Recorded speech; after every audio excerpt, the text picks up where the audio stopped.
Good evening, ladies and gentlemen. I'm calling to order this Truth in Taxation public hearing for the 2026 property tax levy and the 2025 revised and 2026 proposed budget and proposed 2026 utility rates. It's November 25th, 2025, and it's 6:31 p.m.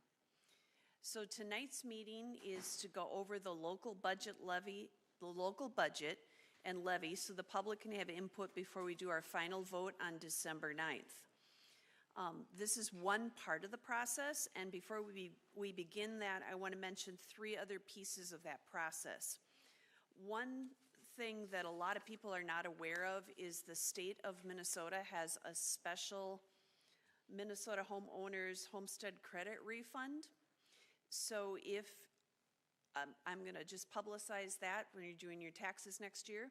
If you owned or lived in the same home on January 2nd, 2024 and January 2nd, 2025, your home's net property tax increased more than 12% from 24 to 25, and the net property tax increase was at least $100, and the increase was not because of improvements you made on the property, you can apply for the special refund from the state of Minnesota. And from what I understand, a lot of people just leave that money on the table and don't apply for it.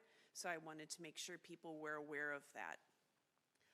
A second part of this is in the spring, if you think that your assessed value of your home or your property was too high, you can go to the open book session and you can go through a process to contest your assessment and talk to the county about trying to get the assessment changed. Finally, there are other taxing jurisdictions that also have truth in taxation hearings like this one. The Hennepin County one is on December 2nd. The school district one is December 1st. And the Metro Special Taxing District for the Metropolitan Council is on December 3rd. So I would just wanted to make sure people were aware of those other parts of the process. So at this point, I'm going to start our Truth in Taxation hearing. At the September 23rd, 2025 City Council meeting, the City Council adopted the 2026 preliminary property tax levy and announced November 25th, 2025 at 6:30 p.m. as the date and time for the statutory truth and taxation public hearing. Hennepin County mailed the proposed 2026 property statements to property owners in Richfield, and the property tax statements are based upon the proposed levy and announce the date of the public hearings. So at this point, I'm going to turn it over to staff to present some information. Then we will open up the public hearing and allow people to give us input. And then after that, after the public hearing's closed, we'll have to schedule the final action, which at this point will probably be December 9th. So at this point, I'm going to turn it over to staff. City Manager Rodriguez. Thank you, Mayor. So tonight we have a brief presentation for you, and that'll be our budget, cash, and debt manager, Steve McDaniel.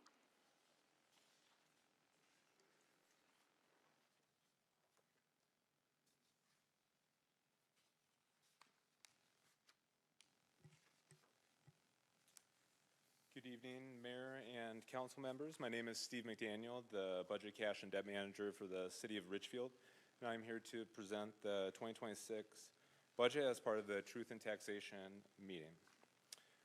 This next slide looks at a timeline of the key events. The City Council had a work session on August 12th, that's where we went over a 2026 budget preview. The key financial strategies document, which is abbreviated KFS, the utility rates and city fees, as well as the 2026 capital improvement budget, and abbreviated CIB, and the 2027 to 2030 capital improvement plan, which is abbreviated CIP. The next step was on August 26th. There was another work session, and this is where the directors of departments presented their 2025 revised budgets as well as their 2026 proposed budgets.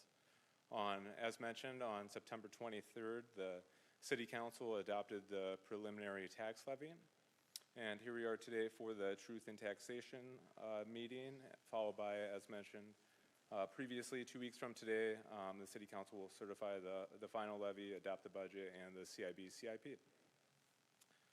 So there are some budget updates that are incorporated into the 2025 revised budget, as well as the 2026 proposed budget. As mentioned at previous Truth in Taxation meetings, the labor force participation continues to remain below pre-pandemic levels. Incorporated into the 2026 proposed budget is a cost of living increase at 3%, with average step increases at 2.75% and average negotiated contract step increases between 3% and 5.5%. Personnel, which includes salary and benefits, continues to be approximately 71% of the general fund budget, and that is consistent in 2026 as it was in 2025 as well. We also wanted to highlight the debt issues planned for late 2025 that will be funded with local sales tax, and those are the projects at the Wood Lake Nature Center. There is $1 million in local sales tax bonds, as well as $5 million in the Vets Park project, also funded with local sales tax bonds, and we'll hear more about those projects later tonight at the regular City Council meeting. For debt issues planned for late 2026, again, there will be local sales tax funded projects, the remaining $4 million for the Veterans Park project, as well as Hennepin Avenue reconstruction project that is related to utilities and property tax bonds. And finally, continued inflationary pressure is expected to persist into 2026. So we do have some budget updates continuing on this tab. 2026 local government aid, or abbreviated LGA, remains almost flat, increasing by just under $38,000. It's important to note that in 2024, the local government aid did increase by, I believe, $1.3 million, and we'll see that on the next slide. So since the legislature in 2023 had a large LGA increase, the LGA increases in subsequent years in 25 and 26 have remained pretty stable. The 2026 fiscal disparity aid is increasing by almost 3%, or a total of $134,500 over 2025. Back in 2025, the fiscal disparities had increased over $975,000 when compared to 2024. So the increase that we're expecting in 2026 is not as large as it was in 2025. Licenses and permits revenue for 26 is projected to be similar to the 25 revised and 24 actual. So again, a revenue category that is remaining pretty flat. The rolling stock building and technology levy is set at just under $1.7 million, so that is a 3.5% increase over 2025. And we're also adding this year $100,000 to building maintenance, which is a new amount this year in order to continue to maintain city buildings. The Economic Development Authority levy is at $645,000, which is about a 3.5% increase, which leads to this overall proposed levy increase of 6.16%. In addition, so this is the city levy. There is also the Housing Rehabilitation Authority that has a levy that is at 3%. So when we combine the HRA levy into the city levy of 6.16%, that gives us an actual number of 6.08% then. So this is what I alluded to on the previous slide, the local government aid. You'll see between 23 and 24, there was that large jump of $1.35 million, and since 2024, 2025 and 2026 have received some increases, but relatively flat at that point then. One item I did want to mention related to the city's levy on this previous slide was that when comparing the city of Richfield to all cities across the state, we've received information that the average levy increase statewide is anticipated to be, the proposed levy is 8.7%. So you'll see the city of Richfield coming in to an overall net amount of 6.08% is lower than the overall average statewide. In addition, for Hennepin County cities, the average levy increase is 9.3%. So again, Richfield is coming in below that average then. This next slide looks at the long-term capital reserves, and the 2024 ending balance in the long-term capital reserves is $7.1 million. There are budgeted transfers in 2025 and 2026 related to the long-term capital reserves. Those particular amounts end up being $365,000 for the ice arena and $200,000 for central garage, which gives us the $565,000 transfer amount. In 2026, the transfer to the ice arena is $370,000, and the transfer to central garage is $160,000. This will give us a projected balance at the end of 26 of just over $6 million in the long-term capital reserves. It's also important to note at the very bottom of this slide that the overall general fund reserves are just over $12 million, and that is the number $12,028,802 that is shown up in the 2024 annual comprehensive financial report, the city's audit that was published on September 30th then. So the forecast of city reserves, there are planned capital reserve transfers since 2021 to bring negative reserves in the ice arena and pool back into the positive amounts by 2028. And so far, the pool had a positive ending balance in 2024 of just over $200,000. The city has reduced the transfers to the general fund to zero in 2024 and in years 2025 and 26. The budgeting surplus to fund the general fund that we'll see on further slides, they'll show up in the expenditure sections where we capture the funds related to the general fund reserve. The city has a policy of having the reserves at 40%. And that will happen in 2025 as well as it's planned to happen again in 2026, which will help to stop future transfers from the long-term capital reserve fund. Lastly, as mentioned on this slide, the 2026 rolling stock equipment and IT levy increase of 3.5% plus that additional $100,000 to buildings to maintain city buildings. So here's the overall numbers as we've seen this 6.16%. The general fund levy is set at about is proposed to be $25.5 million. The equipment levy, which includes again the building, that's the rolling stock and the technology, is just under $1.7 million. Again, that's a 3.5% increase from 2025 plus the $100,000 for buildings. The Economic Development Authority levy at just over 3.5% ends up being $645,000, which gives us the base levy total of just under $28 million. The debt service levy is $3.9 million, which gives us this overall proposed 2026 levy of $31,749,380, which again is a 6.16% increase, or when including the HRA, 6.08% increase. Here's a look at the general fund levy history year over year since 2019, and what you'll see on this slide is that the overall levy increase has been in a range of anywhere between 4.87% back in 2019 to as high as in 2023, 6.60%. Again, the 6.16% is the proposed levy for 2026. This is what the impact on the average Richfield home is proposed to be.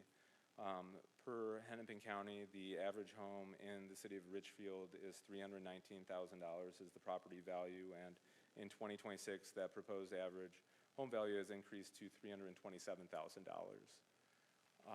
Looking specifically at the Richfield city tax, the average Richfield city tax on that home would be $1,825 when compared to in 2025, the city tax was $1,743. This is an increase of $82 for the year.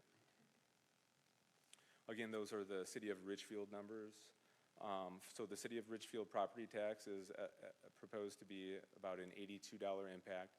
There's also utility rates that will increase then as well, related to the water fees, the wastewater fees, and the stormwater fees. So that's combined, the utility fees are an additional $40, which plus the $82 property tax increase is $122 for the year.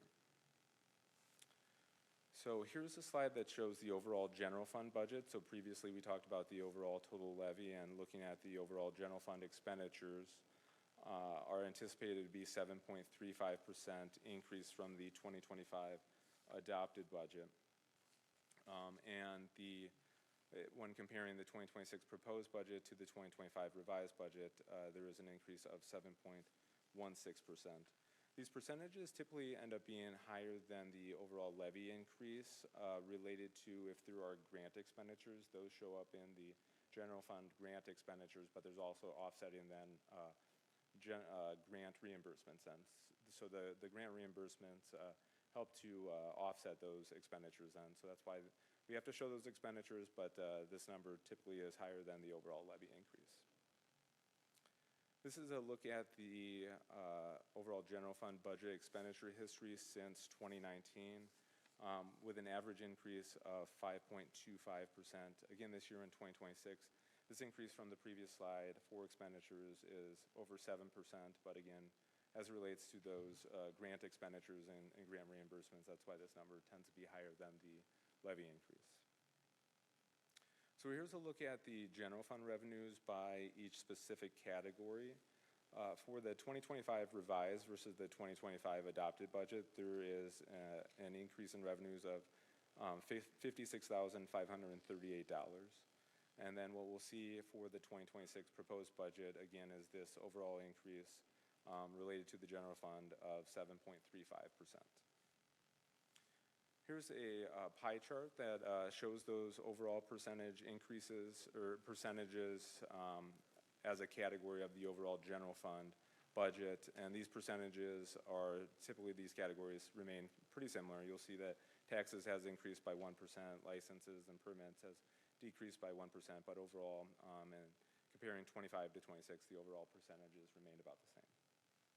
So for general fund expenditures, it's important to note for the 25 revised budget versus the 25 adopted budget, you will see the bottom line there, there is an increase of roughly that $56,000 number that ties to revenues.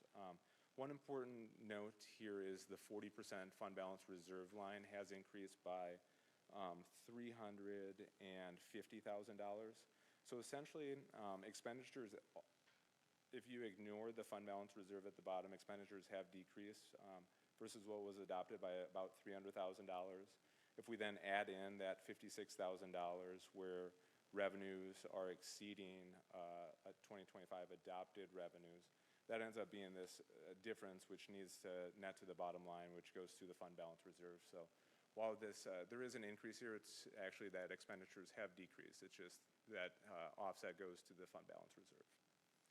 And again, for 2026, we'll see that 7.35% overall increase here then. So similar to the revenue pie chart, here's the expenditures by each category and in particular by each department. And overall, when comparing 2026 to 2025, the overall percentages that make up the overall general fund budget, a lot of these percentages are pretty similar to each other. There's in recreation a 1% change, in public works a 1% change, and community development a 1% change as well. I think on this previous slide, I also wanted to comment on the paid family medical leave, which is shown, there's a $115,000 amount there, and that amount is to comply with the 2026 State of Minnesota paid family medical leave law, and the city of Richfield will be in compliance with that new state law that takes effect January 1st, 2026.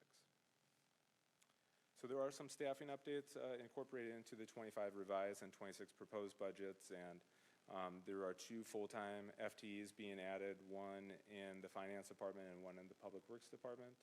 There are some part-time additions then as well. One is just through the end of 2025 in administrative services, and there is a part-time communication / cable TV FTE, part-time FTE that is in place till September of 26. That leads to the 2026 proposed capital budget of just under $22 million. The first project to highlight would be there's a total of $6.725 million in recreation and open spaces, and as we'll discuss in the regular city council meeting, there's $1 million in local sales tax to the Wood Lake Nature Center, as well as $5 million to the Veterans Park Complex. Again, those two projects are related to local sales tax. For fleet vehicle purchases, that number for 2026 is proposed to be just under $1.7 million. There is the Nicollet Avenue reconstruction project, which will be funded by both property tax bonds as well as utility bonds, and that will happen at the end of 2026. There are some sidewalk projects as well as the Safe Routes to School projects incorporated in the proposed capital budget. Sanitary sewer lining, as well as the rehab of the stormwater infrastructure, and the last project to highlight are improvements at the water treatment plant. And the final slide on the proposed capital budget is that the total cost of fleet equipment is anticipated to be a little more than $1.6 million. The actual number is $1,664,730. Part of that is funded through the general tax levy, which this was a roughly 3% increase from 2025, and the remaining amount is funded by internal user fees, which are chargebacks to each department that is related to the fleet purchases then. So this concludes the presentation on the truth in taxation, and I'm happy to answer any questions that the council may have. Thank you. Are there any questions from the council? Then I'm going to go ahead and open up the public hearing. Any resident wishing to participate in the public hearing, please proceed to the podium one at a time. We have some cards we've been collecting. I'll call those people up first. And if you didn't fill out a card, then you can just fill out the form up there. Council will hear your comment. If you would like staff to follow up, please include your name and phone number or email on the sign-in document located at the podium. To ensure everyone has time to speak, each comment will be limited to about 3 minutes in length. And so I don't have to interrupt you. I'm going to just hold up a warning sign when your time is about up.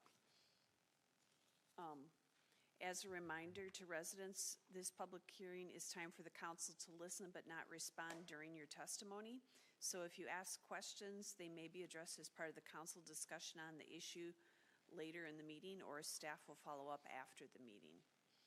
So with that, we'll open the public hearing, and I have a card here for Kathleen Balaban. Mayor, if I could just clarify, while Ms. Balaban come up, I just wanted to ask a question of the mayor. We will delay the start of our council meeting to cure all public comment, right? Yes, Yes, that okay, was my thank you. intention, was to make sure everybody had a chance to speak. Okay, thank you. Okay, we have a sheet here, but no pen. Oh, my apologies. Here, I'll provide a pen. I know this one works because I've been writing. Thank you. Thank you very much.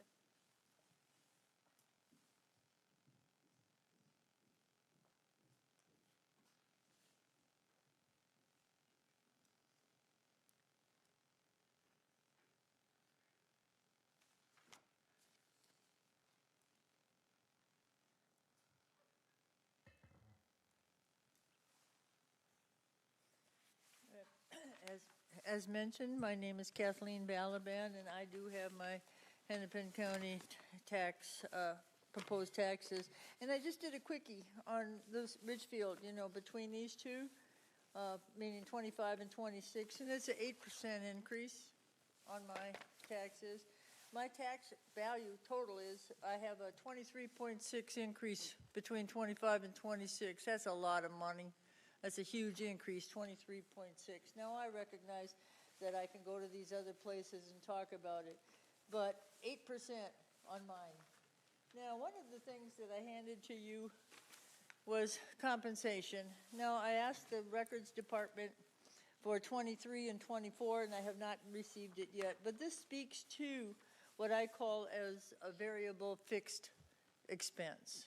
Everybody that knows anything about accounting, we have fixed and variable expenses, and compensation on average is a fixed because we need employees. I'd like you to look at this and then look at the budgets and look at what they're saying that they need more employees. Now, I haven't gotten 24 and 23 in here, but that's a lot of money, and that's a big difference in the number of staff versus the amount of money. Back in I came here in 2017, but if we look at 2018 and 2019, the staff stayed the same, but the increase went up $729,000 for compensation. And then when you go from 2018 to 2022, we dropped 25 staff members, but we go up 2,777,000. That's a lot of money. That means we're either overstaffed or underutilizing something. In other words, we're spending a lot of money on the top end of our staff and very little money on the bottom end where our actual people are doing the work, the people that go out on the streets and mow the lawns and shovel the walks. So we have a discrepancy, a big discrepancy in managing staff and managing the compensation associated with that staff, because that's a variable, that's actually a fixed, but there's a problem here and the numbers speak for themselves. So if we look at the fact that in the presentation, 71% of the general fund is compensation, my property taxes are in there paying this compensation. I'm asking you to really look at the budgets, look at the management, and look at how many people we have and what we're doing with them, because I believe I'm not always serviced with what I'm paying for, but I thank you guys for what you do. Thank you. Thank you. I don't have any other cards, but if anybody else wishes to speak, you can go sign in and have 3 minutes. Is there anyone who wishes to speak? Go ahead, ma'am. Do I have to sign in first, or can I sign in later? Either way, but before you start talking, just tell us your name and that you live in Richfield. Well, good evening, Mayor and council members and fellow citizens of Richfield. I'm here to talk about two things: the property tax increases and also the amount of rentals that exist in my neighborhood. I've been a resident of Richfield for 32 years. I hope I can stay into my retirement. Ma'am, could you state your name for the record, Oh, I'm please? sorry. Janet Massa, M-A-S-S-A. Sorry about that. I'm surprised that the room is not filled about this because, for instance, we're seeing at our home a 12.9% increase. In the last 6 years, our property taxes, and this is also reflective not only of the total property taxes for everybody who gets their part of us, Hennepin County and so forth, but for the city of Richfield, in 6 years' time, we are seeing a 54% tax increase. Our property taxes are now just below $7,000. If this trend should continue, 6 years from now, our property taxes will be over $10,000. And needless to say, I don't have $1,000 a month to set aside in my budget on a teacher's pension to continue to live in Richfield. I know that there's many different places we pay our taxes, and the city of Richfield is the highest. I love the city of Richfield services. We are plowed very quickly. I can't complain about any of it, and I know life costs, but I don't want to be priced out of staying in this neighborhood that I moved into 32 years ago and could afford, and I'm finding it not able to stay. The other thing I see happening on our block is we are up to 6 rental homes on our block, and they're increasing. And I think why that's happening is the rental corporations are outbidding the regular single-family homeowner because the prices are getting so high and the taxes so high. And there are no restrictions on the amount of rentals, which I know there should be rental homes. I am all for it. I'm all for the greater good. I'm certainly a Democrat. But when there are 6 rentals on your block alone and no one's putting improvements into those houses, the folks aren't staying, you never know who your neighbor is. I think that down the road we've really got to look at, let's have rentals, but let's also do this with some regulation. It really needs to happen because our neighborhood is just starting to go downhill and there's no reason for it. Okay, I've got 30 seconds. I guess I'm wrapping up.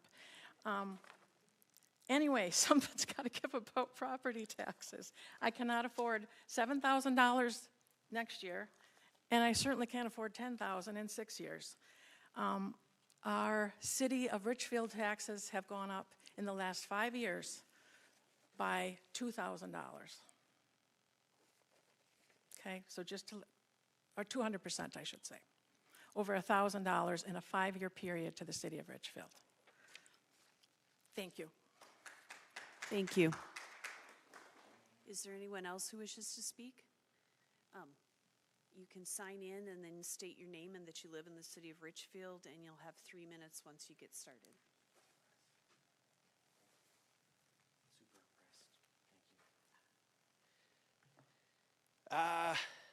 First off, I just want to say I'm very impressed with these women, that they took the time to come and speak their truth, and not to be on the opposite side of the coin, but I own a home and I live in the home, and I do short-term rental. I have a 100-year-old home that was falling apart when I... Could you My state name is your name? Thank you. Nicholas Vorderberg, and I live on 18th. I love hearing the perspective, and I'm grateful that you guys have the opportunity. I have just a small prepared statement. Good evening, Mayor Supple, councils, members, and my neighbors. My name is Nicholas Vorderberg. I'm proud to call Richfield my home. I eat my burgers at Frenchman's, I pick up my groceries at La Vaquita, and I get my taxes done over on 66th at Tonsager. I know what it means to live in the city because I love it, and I really hope to continue to love it. I also happen to run short-term rentals. For me, it's not a business empire. It's just a way to keep up with the rising cost of living while keeping my property well-maintained and welcoming. No one I know that is doing short-term rental is getting rich. Not one person. No one's doing it because they're wealthy. In fact, they're teachers and retirees and parents and people who have found a small way to make ends meet while helping others experience Richfield. That's why I am asking that the proposed $700 licensing fee, over 10 times what Minneapolis is and other cities are saying is their fee.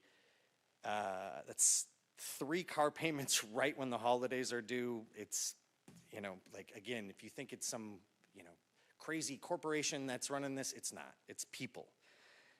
And it's not just a number, it's the difference between staying open and closing quietly. Most of us won't go out without a protest. We'll just stop. No one will know.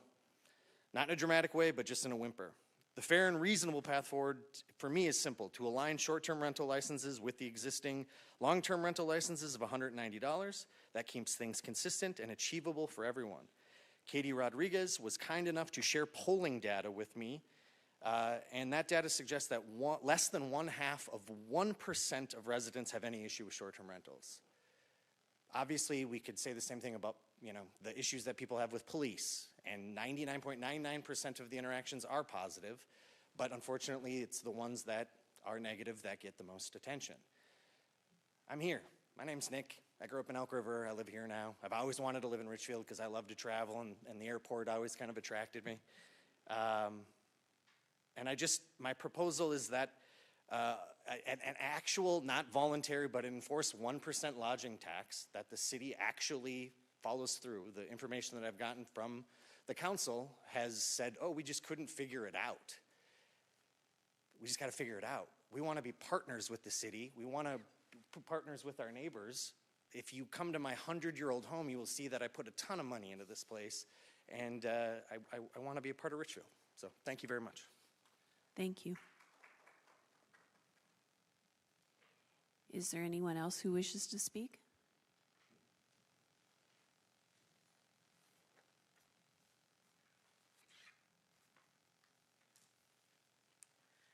Good evening. My name is Rhonda Amundsen. My husband and I and our family have been in Richfield for 32 years.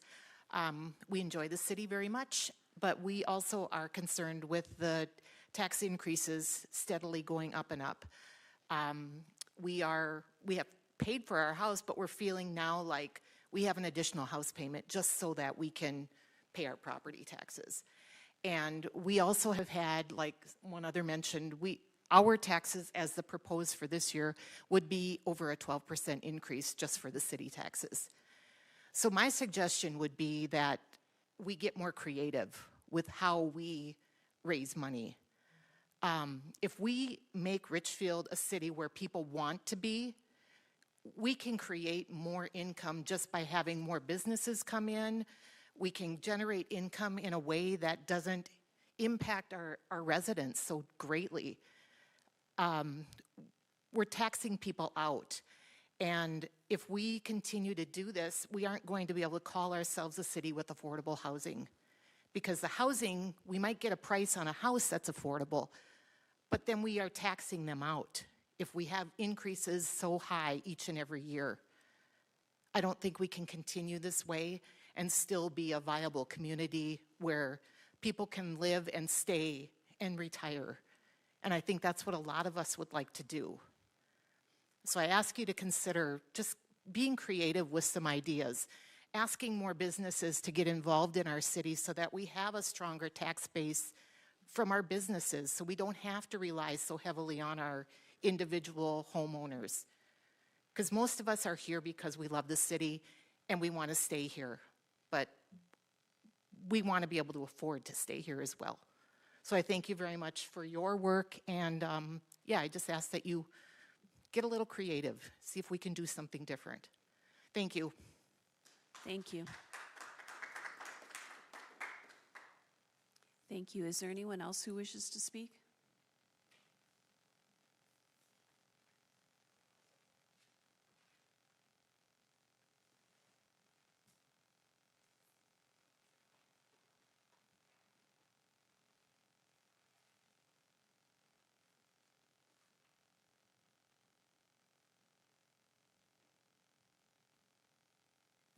Thanks.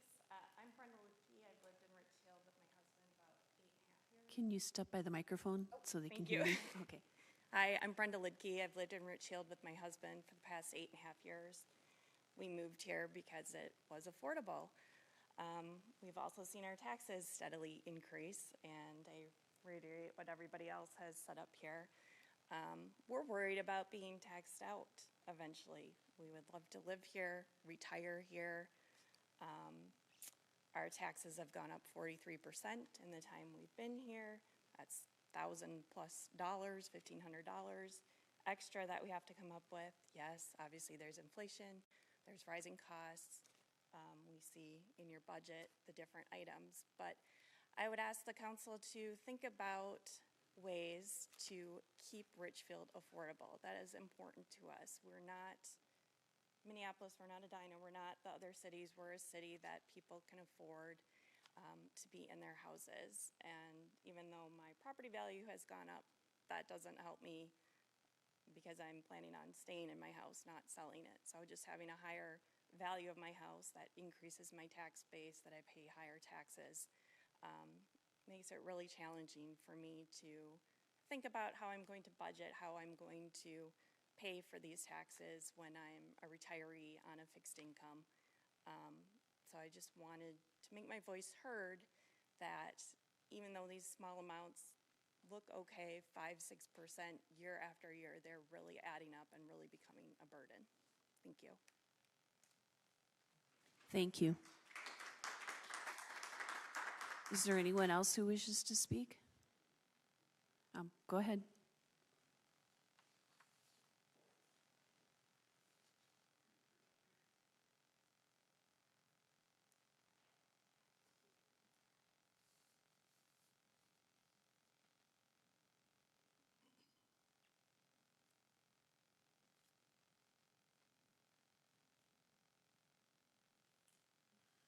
Thank you, City Council and Mayor, for the thank you, City Council and the Mayor, for the opportunity to speak this evening. Just kind of curious. Can you state your name? Oh, Joe Stradig. Thank you. My wife and I have been in our home for 35 years, and we really love the city of Richfield. We call it our hometown, and we're just grateful to be living here. When we got our tax document here, our increase was 17.7% from 25 to 26. That's the greatest it's been throughout our history, and it's been significantly greater during this period. And I'm just wondering, just curious, to how this was developed and how this is going about. We, like everybody else, we love Richfield. This is our home. Like I say, we've been here for so long, we want to continue to be here. We're just a little concerned when I see numbers like 17.7% increase. And then the ones in in the slides, none of those increases were over 10%. So I don't know how those all calculate into when we see one document at 17.7%. Thank you. Thank you.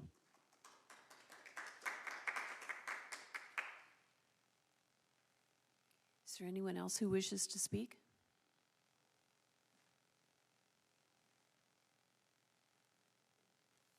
All right. Asking one more time if there's anyone else who wishes to speak. If not, I'll move to close the public hearing. Second. It's been moved and seconded to close the public hearing.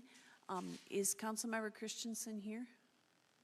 Then we will, since she's here remotely, we have to do a roll call vote. So City Clerk Friedrich, can you call off the members of the council, please? Yes. I'll give Councilmember Christensen a moment to unmute. Yes, I'm unmuted, yes. Thank you. Okay, we'll begin with the roll call. Councilmember Burke. Present? This is for closing the public hearing. In favor of Yes. the motion, yes. Yes. And Councilmember Hayford O'Leary. Aye. Mayor Seppel. Aye. Councilmember Christensen. Aye. And Councilmember Coleman Woods. Aye. Thank you. All right, so the public hearing is closed. I'm going to make the motion and then we can have discussion. So I would move to schedule the final action on the 2026 property tax levy, the 2025 revised 2026 proposed budget, and the proposed 2026 utility rates at the regular city council meeting scheduled for December 9th, 2025. Is there a second? Second. Okay, it's been moved and seconded. Now we're open for discussion. And I'll just start off by thanking all of the people that came in to testify, and I appreciate your comments.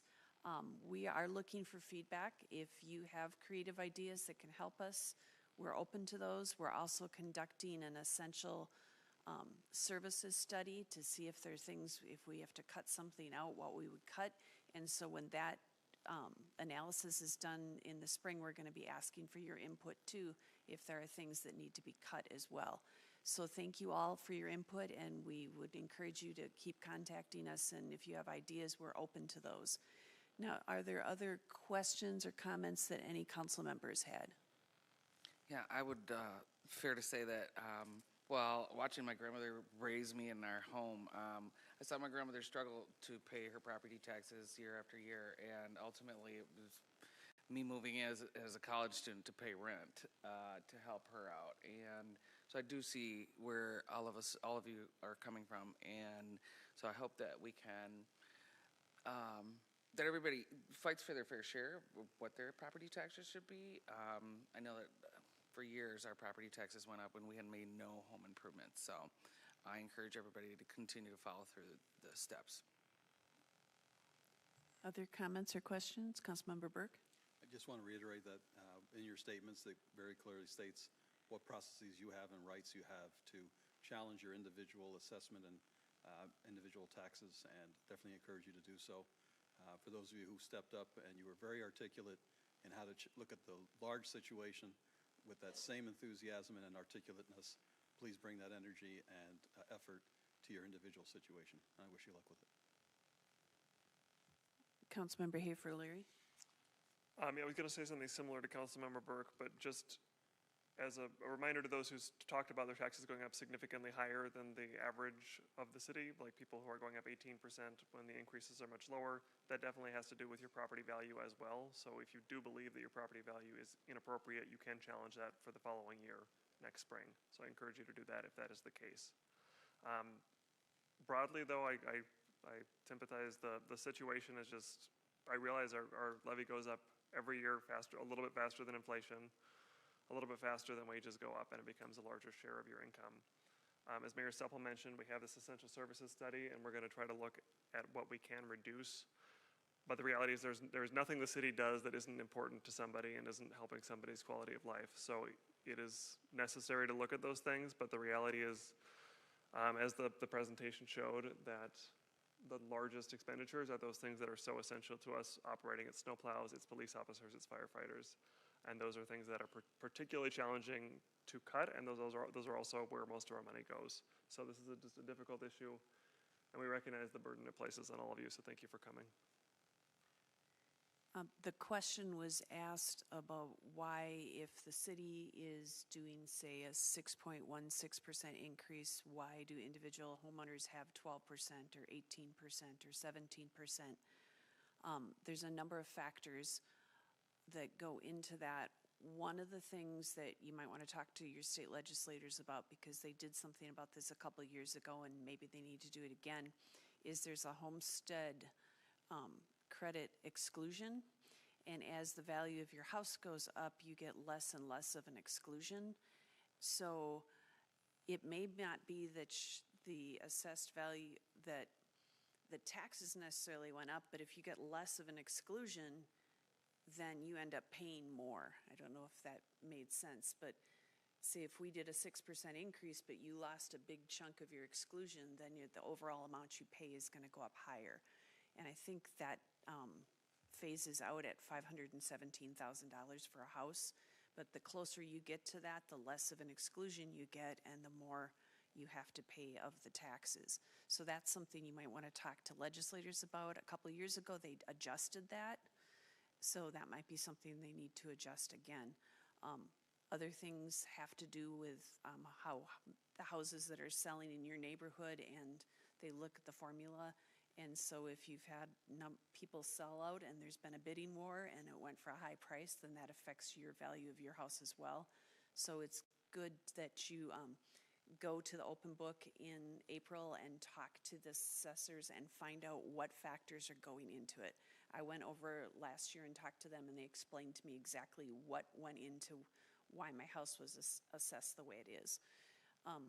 But we do encourage you to send your ideas to us. We're looking at if there's something we're doing as a program that you don't want us to do anymore and we can cut it out, that's what the essential services programs are. So we need to know what the priorities, what are the things that you think are the most important that we should keep, and if there's something that you think we don't need to be doing, then you need to tell us that as well.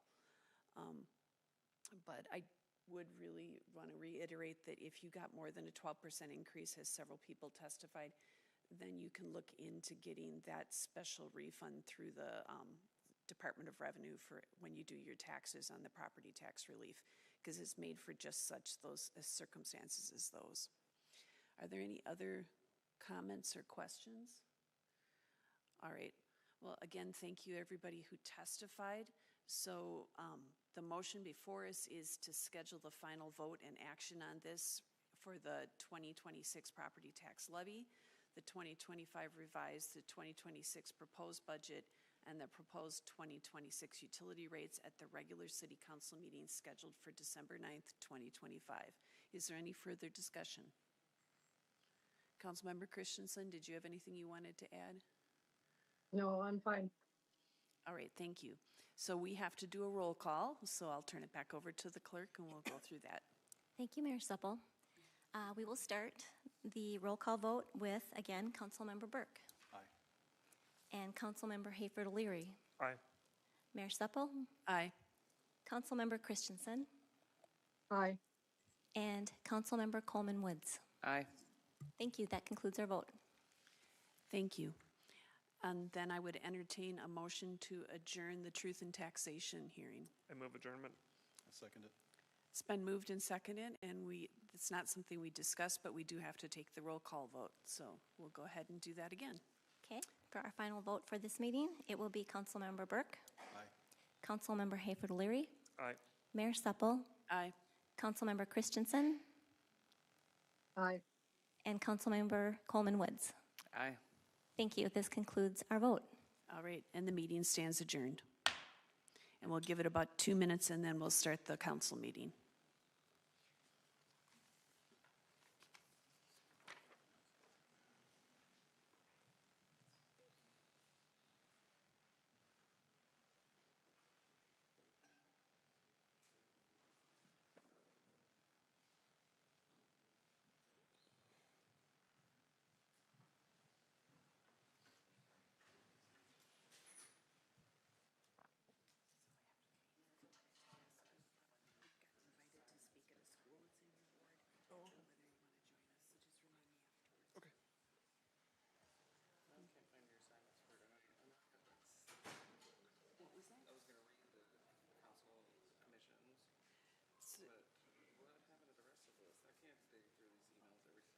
Okay, there, it's on your agenda. Okay. You just can just flip to it in there. Okay. So you're 9B, 12A, and 12B. Okay.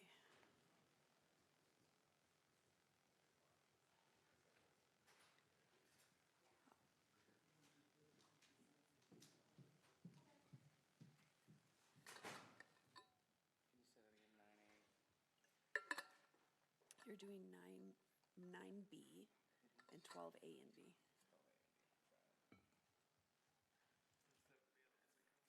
Yep, except now, City Clerk Friedrich, I need the password because my screen timed out and I don't have the password. Control Alt Delete. Okay, I need it really quick. It's at chamber. I've never had it time out on TV. And then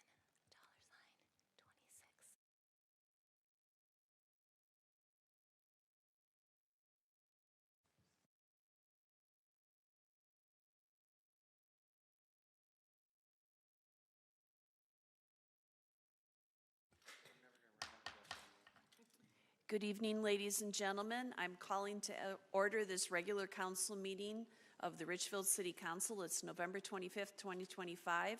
It is 7:22 p.m. If you're able, please rise and join us for the Pledge of Allegiance. I pledge allegiance to the flag of the United States of America and to the republic for which it stands, one nation, under God, indivisible, with liberty and justice for all.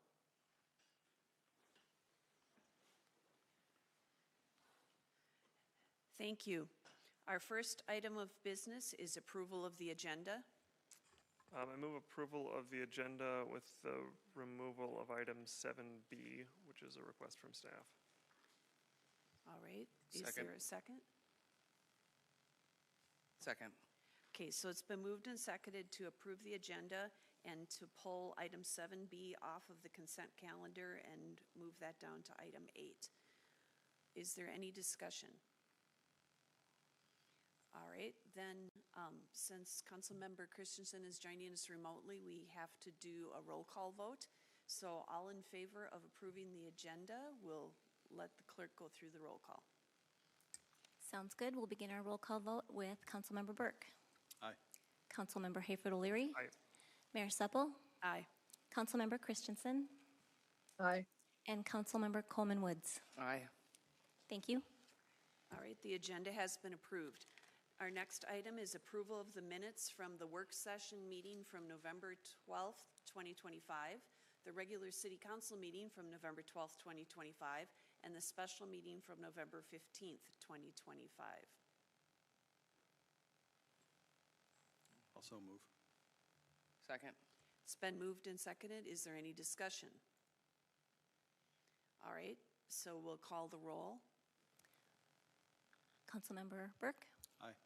Councilmember Hayford O'Leary. Aye. Mayor Supple. Aye. Councilmember Christensen. Aye. And Councilmember Coleman Woods. Thank you. Next, we'll move on to the open forum. Participants can share their comments in person, by voicemail or email, and may also request to participate virtually.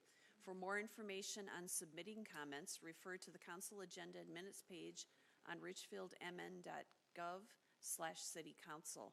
Is there anyone who wishes to speak to the open forum tonight? You would have 3 minutes, and we'd follow the same procedure we did during the public hearing. Did we receive any comments ahead of time? I did not receive any comments. Okay, I'm asking again. Sir, did you want to, if you want to speak again, you can have another 3 minutes.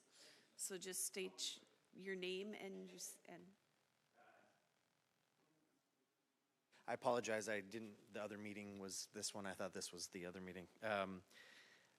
To be very clear, from what I've been told about specifically short-term rental, is that many short-term rental operators do not comply with a voluntary tax, and that the amount of money that has been taken from short-term rental is small because of that. I don't know how cities actually work with states and then work with like big companies, but if you just made sure the tax wasn't voluntary, you would create a tremendous, 1% of that business would be good.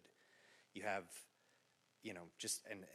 I've talked to many council members, and it doesn't seem like they fully understand short-term rental, that Minneapolis is limited to one per person, that Edina, it's illegal. In Bloomington, it's because of the hotel lobbies. It's also, they've rendered it, you can't have any.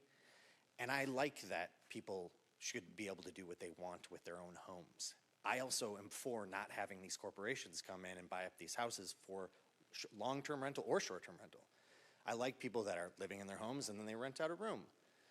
But when you put on a $700 licensing fee, the person who's trying to make a couple $1,000s to help pay their taxes is now not going to be able to afford that. And this is an opportunity to both help that person that's trying to live in Richfield and be honest about the rising cost of living, and help these people who feel like their cost of living is going up potentially by, hey, we're just making more money as a city. Because the people that I know are, like me, just middle-class people who are just business owners trying to bring revenue to the city, I guess. And my property tax weirdly went down for some reason, and I don't know, I couldn't fully understand why that is. I think it's because on my block there are, I believe, I don't know this for sure, but I believe there are halfway houses and or Section 8 housing, something like that, because the properties that sold around me sold for less than what they were valued on, let's say Zillow or whatever. So I know that you guys do a tremendously complicated thing, and Mayor Stubble and your staff and all of the city councilmen have been very generous to me with their information back. But that simple note of the amount of money that you guys are taking from short-term rental, if, again, I don't want to call it excuse, but the explanation was that you couldn't, like Airbnb or Vrbo wasn't getting back to you. I feel like as the city, it is your job to talk to your state representative or whoever and make sure that that 1% tax, so that people feel like, hey, these guys are paying their fair share. And then the more people participate, the more tax they pay, as opposed to, hey, that $700 is going to keep people from even being able to participate. So to me, if you make more money, you should pay more tax. That's kind of how I see it. So thank you guys so much. Appreciate it, all the work you do. Thank you. Is there anyone else who wishes to speak at open forum? All right, then we'll close the open forum, and as a matter of course, if questions are asked or things like that come up, the city manager responds at a later meeting during her city manager report. And also staff can reach out to you if you put your contact information on the sign-in sheet. Next, we'll move on to our report from the Advisory Board of Health. Chair DeVore wasn't able to join us this evening, so I'm going to turn it over to the Staff Liaison Support Services Supervisor, Jennifer Anderson. Thank you. Good evening, Mayor and council members. I wanted to provide a brief 2025 update on the work that the Advisory Board of Health has been doing. First, to just give you the names of the commissioners who have served this past year. Katrina DeVore has been our chair. Rebecca Case has been our co-chair. Kelly Hauer has been the secretary.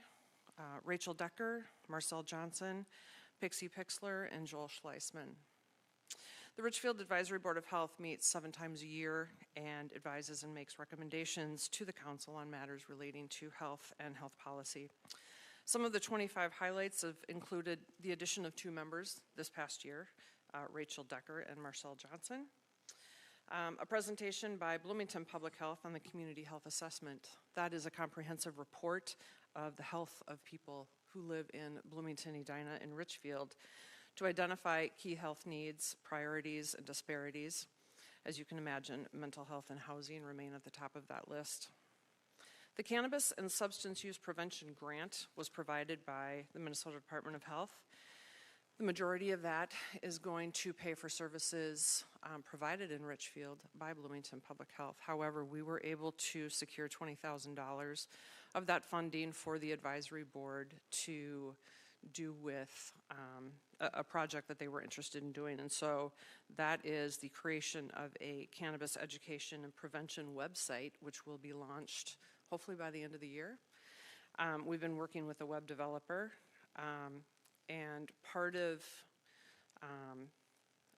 the development of that website is community input. There was a survey that the commission created earlier this year asking 5 very simple questions, essentially what are residents interested in learning about cannabis and what would be useful to be on that website. That community survey has been provided at the State of the City, at PennFest. It will be available online very soon as well.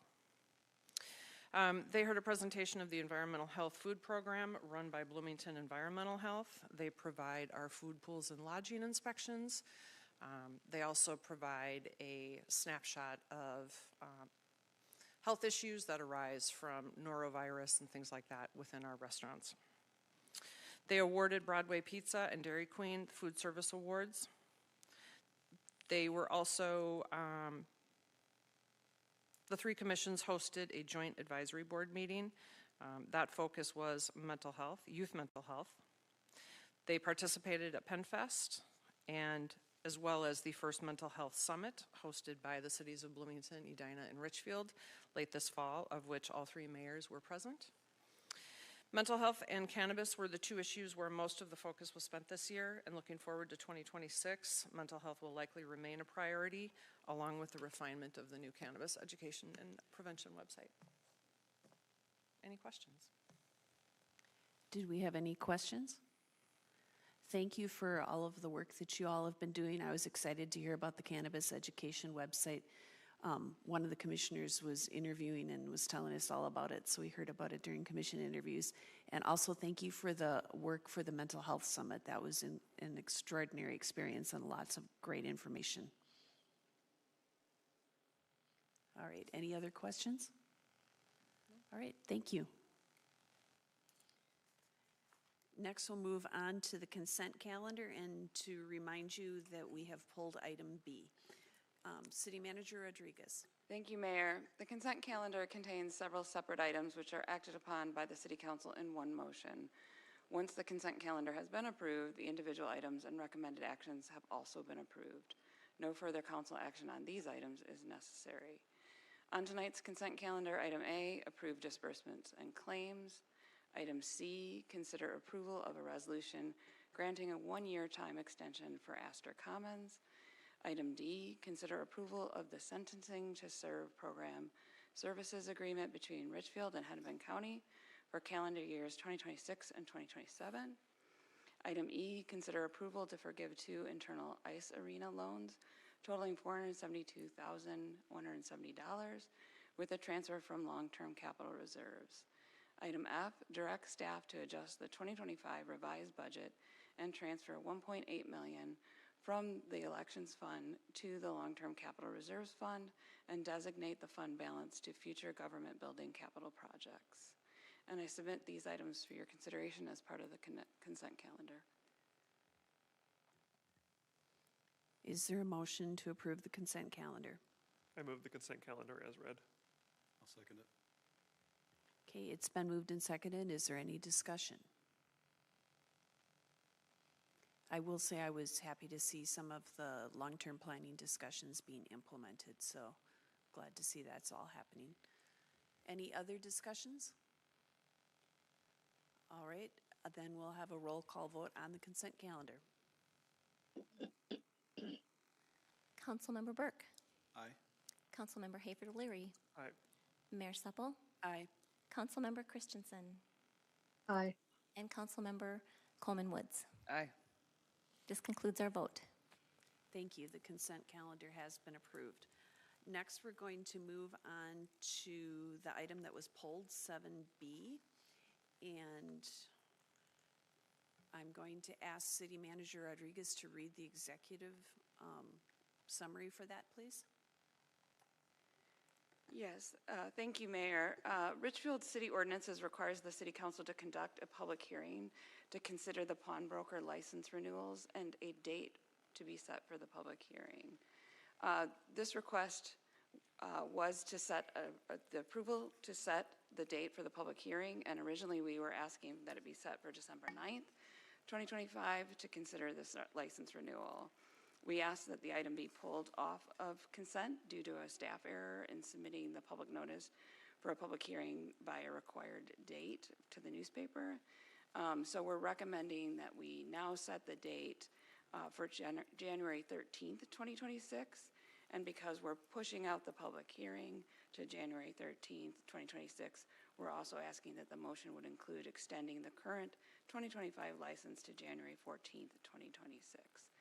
Just a reminder, this has no impact on the current license or the business, and Support Services Manager Jennifer Anderson and I are available for questions. Did you have anything else you wanted to add? Other than several years ago, staff worked with the former city clerk to come up with an algorithm to make sure that this didn't happen. And 25 was that odd year where we missed it by a day. We asked the company if they would publish it, if they could squeeze it in, and they said no. This, as City Manager Rodriguez said, has no impact on the business. We're just extending the public hearing out a month. And after the council, should you approve it on January 13th, we can issue him his 26th license on January 14th. And subsequently, after speaking to the owner of the pawn shop, this January 13th date actually works better for him. He had a conflict the night of the 9th. So it's a win-win all around. But we have put steps in place to make sure that we don't miss that publishing deadline in the future. All right, do we have a motion?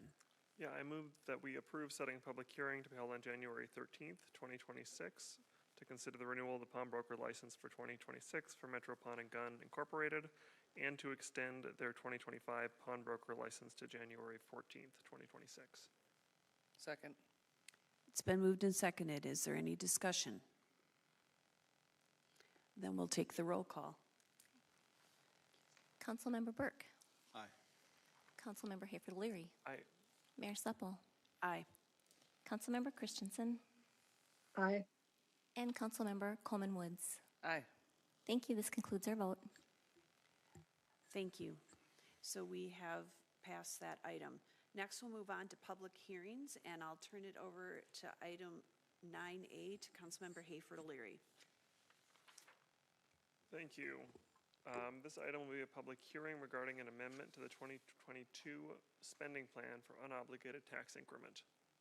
In 2021, the state legislature provided temporary authority to use unobligated tax increment from the existing tax increment districts to help stimulate private development that would not otherwise occur. The legislation allowed greater flexibility in the use of these tax increment funds in order to create or retain jobs. On November 21st, 2022, the Housing and Redevelopment Authority adopted a tax increment spending plan for up to $6,345,000 in unobligated tax increment from the Lindale Gateway Interchange West, Urban Village, and City Bella tax increment financing districts. The 2021 temporary authority required projects to be under construction by December 31st, 2025. In 2025, the legislature amended the temporary legislation by allowing authorities to amend their spending plans to allow funds to be spent through December 31st, 2026. The city supported and advocated for this amendment. The amended spending plan, which was in the packet, extends this deadline for using funds. No other changes are proposed. The strategy to retain unobligated tax increment in the most flexible fund for the maximum amount of time continues. Does staff have any comments before I open the public hearing? Madam Mayor, members of the council, I just will note that we did present this item to the HRA last week after our annual TIF status update, and the HRA recommended unanimously that we pass the spending plan. So as mentioned, the only thing that is changing in the proposed plan is the date to expend these funds. Thanks. Okay. So we'll now have a public hearing for this item. So anyone wishing to participate in the public hearing, please proceed to the podium one at a time. Provide your name and city of residence prior to your comment, and there'll be the same 3-minute length we've had in the past. Would anybody, oh, sorry. Is there anyone who wishes to speak at the public hearing on this item? All right, doesn't look like it, but I'll ask one more time. Is there anyone who wishes to speak at this public hearing? Then I would entertain a motion to close the public hearing. I move to close the public hearing. Second.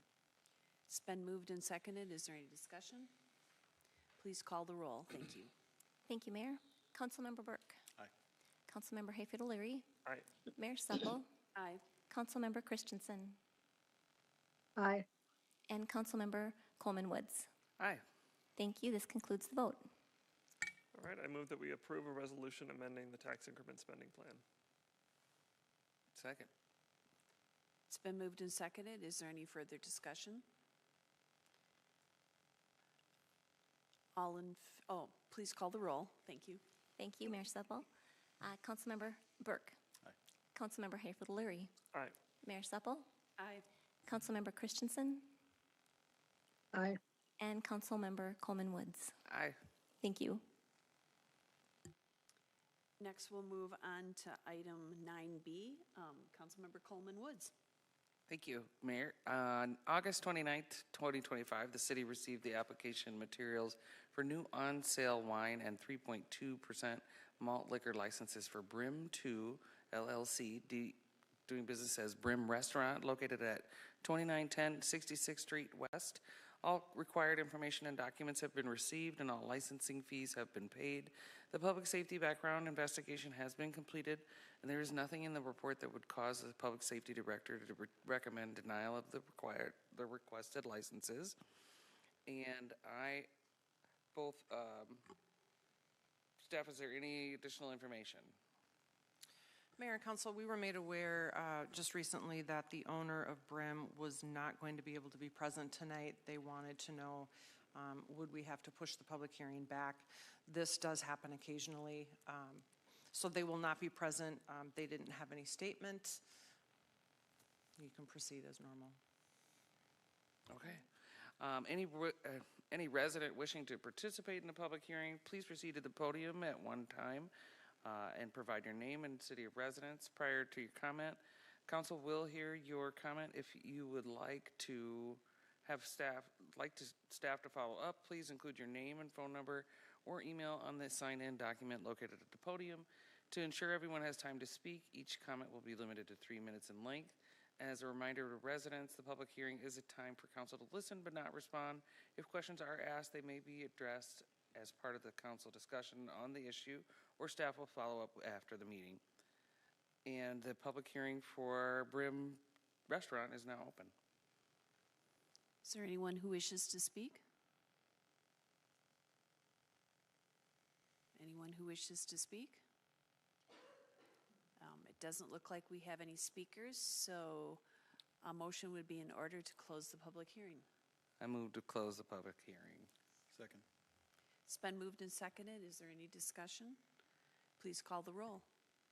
Thank you, Mayor Supple. Councilmember Burke. Aye. Councilmember Hayfield O'Leary. Aye. Mayor Supple. Aye. Councilmember Christensen. Aye. And Councilmember Coleman Woods. Aye. Thank you. Okay, so the public hearing is closed. You want to do the motion? And I move to close the public hearing. Or we've already done that. the Move next to one. approve. Yep. I move to approve the on-sale wine and 3.2 malt liquor licenses for Brim 2 LLC, doing business as Brim Restaurant. Second. Okay, it's been moved and seconded. Is there any discussion? I will say welcome to the community. We always welcome a new business. Any further discussion? City Clerk Friedrich, if you could call the roll. Thank you, Mayor Supple. Councilmember Burke. Aye. Councilmember Hayfield O'Leary. Aye. Mayor Supple. Aye. Councilmember Christensen. Aye. And Councilmember Coleman Woods. Aye. Thank you. All right, so we have approved that issuance. Next, we'll move on to item 11A, and I'll turn that over to Councilmember Burke.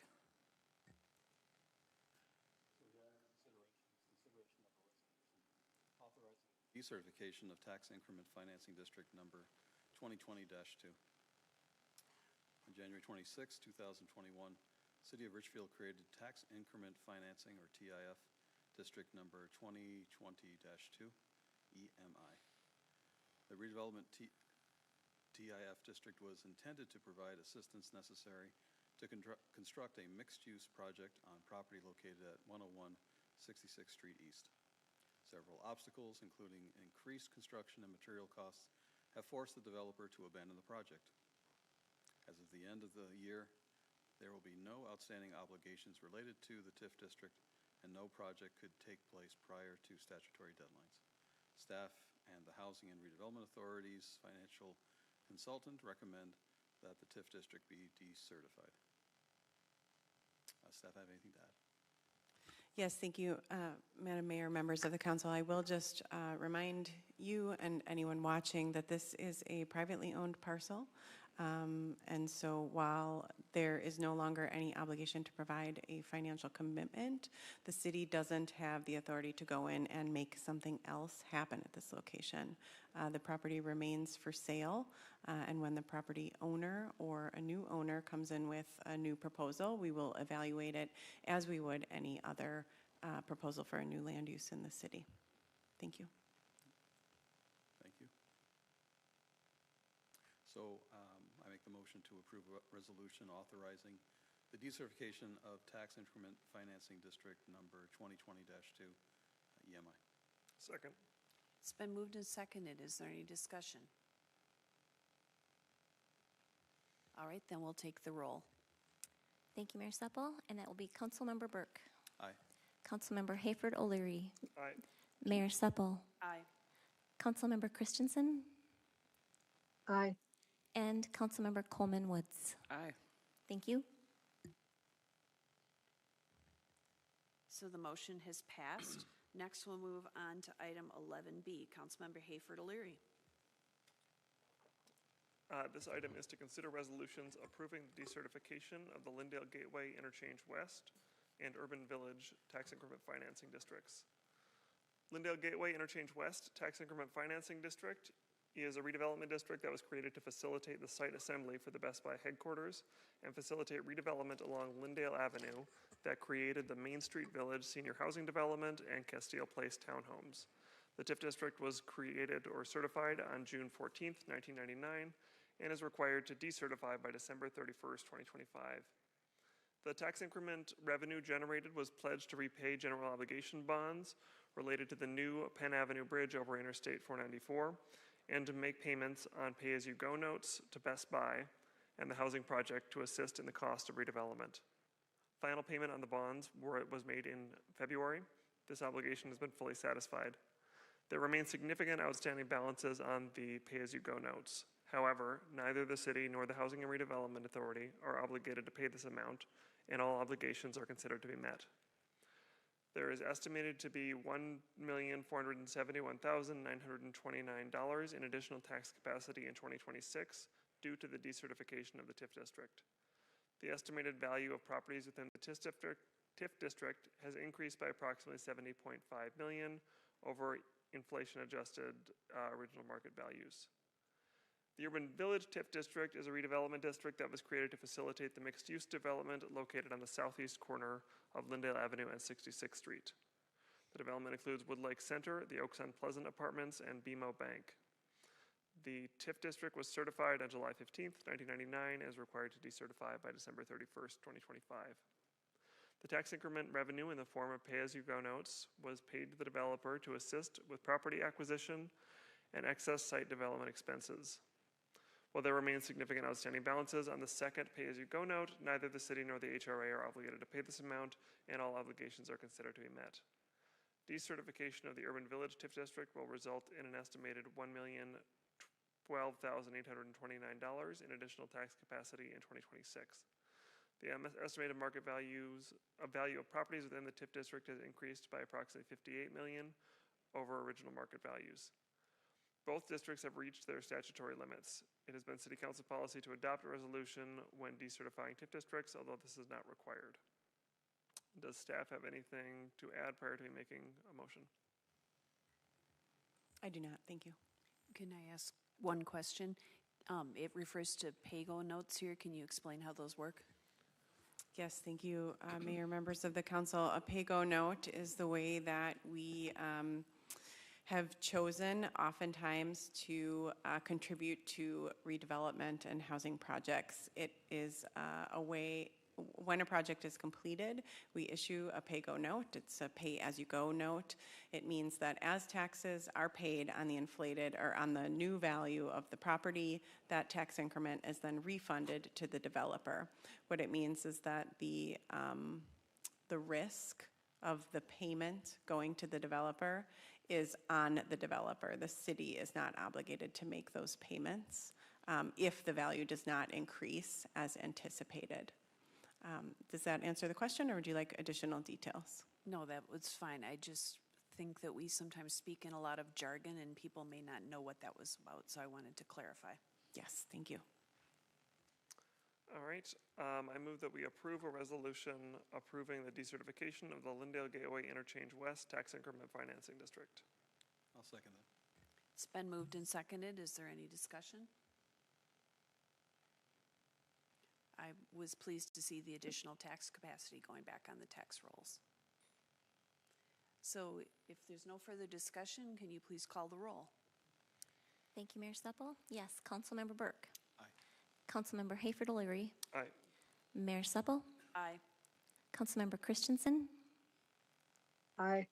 And Councilmember Coleman Woods. Aye. Thank you. Okay, that motion has passed. Next. I move that we approve a resolution approving the decertification of the Urban Village Tax Increment Financing District. I'll second that. It's been moved and seconded. Is there any discussion? Councilmember Hayford O'Leary. I just wanted to call out the equitable or strategic consideration listed that the Urban Village redevelopment project has contributed to the goal of a vibrant downtown and an increased tax base. It's just a really good example of something that I think has contributed and added really lasting value to the community. This is the building that once housed Houlihan's, has a lot of medical office, provides a lot of community needs, and it still looks great after 25 years. All right, thank you. Any further comments or questions? Then could you please call the roll? Yes, thank you, Mayor Supple. Councilmember Burke. Aye. Councilmember Hayford O'Leary. Aye. Mayor Supple. Aye. Councilmember Christensen. Aye. And Councilmember Coleman Woods. Aye. Thank you. That motion passes. We will move on then to item 12A, Councilmember Coleman Woods. Thank you, Mayor. The item for consideration is a consideration or to consider approval of preliminary design layouts for 2026 sidewalk projects. The engineering department is currently coordinating the design of 3 pedestrian projects scheduled for 2026 construction. The projects were identified as priority corridors in the city's active transportation plan and will fill sidewalk gaps in the project areas. The project areas are 73rd Street between Portland and Cedar Avenue, 64th Street between Lindale Avenue and Portland Avenue, 64th Street and Russell Avenue near Sheridan Hills Elementary, addressing gaps identified in the 2025 Safe Routes to School Comprehensive Plan. And all 3 projects were recommended for approval by the Transportation Commission at their November 5th meeting. Transportation engineer Matt Hardiger will provide a brief presentation with an overview of the engagement process and design for each project. Thank you, Councilmember Woods. Thank you, Mayor Supple, and thank you, Council. I have a brief presentation here, and then we'll open up for questions or discussion. City Clerk Friedrich, do I have control of the monitor? Or do